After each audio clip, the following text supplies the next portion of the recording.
بھائی نے سوال کیا کہ قربانی کے جانور لوگ بوکڑ اور خسی کے تعلق سے بیان کرتے ہیں کہ بوکڑ کو اس لیے قربانی نہیں کرنا چاہیے کہ وہ خود کا پیشاب پی لیتا ہے،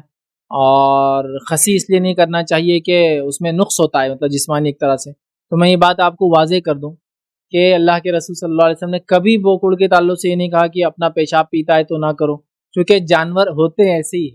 وہ خود کا پیشاب پیتے ہیں، ایک دوسرے کی شرمگاہوں کو چاٹتے ہیں، اپنی شرمگاہ کو چاٹ لیتے ہیں، ایک دوسرے کا گوبر کھا جاتے ہیں، ایک دوسرے کا۔ مرغی کو لے لیجیے، چلیے اب بوکڑ کو چھوڑ دیجیے، آپ بکرے کو، مرغی لے لیجیے۔ مرغی آپ دیکھیے غلاظت انسانی ہوں گی تو اس کو بھی صاف کر کے اس میں سے بھی نکال کے کچھ کھا لیتی ہے، جانور کی غلاظت میں سے بھی اٹھا کے کیڑے وغیرہ کھا لیتی ہے، نیچے سے مرا ہوا جانور بھی کھا لیتی ہے، چھپلک بھی مری ہوئی کھا جا رہی ہے، فلاں بھی کھا جا رہی ہے، اناج بھی کھا جا رہی ہے، انڈا بھی دے دے رہی ہے۔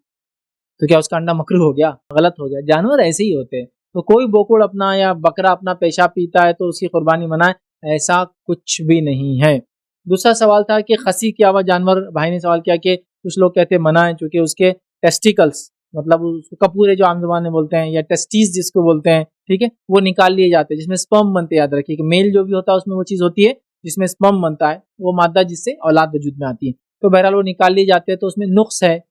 تو ایسا کوئی بات نہیں ہے۔ نبی اکرم صلی اللہ علیہ وسلم کی واضح حدیث ہے، نبی اکرم صلی اللہ علیہ وسلم نے جو قربانی اپنی دی تھی جس میں 2 جانور ذبح کیے تھے، 2 چت قبری بکرے تھے، ایک اپنی طرف سے اور ایک امت کی طرف سے دیا تھا۔ یہ دونوں بکرے، یہ دونوں جانور خسی تھے، اور اللہ کے رسول صلی اللہ علیہ وسلم آپ کی قربانی اور وہ بھی نقص والے جانور سے ہو ہی نہیں سکتا۔ بلکہ خسی کے تعلق سے یہ بات مشہور ہے کہ خسی کا گوشت جو ہے مختلف ہوتا ہے کھانے کے ٹیسٹ کے لحاظ سے بنسبت جو خسی نہیں ہوتا ہے، معلوم، مختلف ہوتا ہے،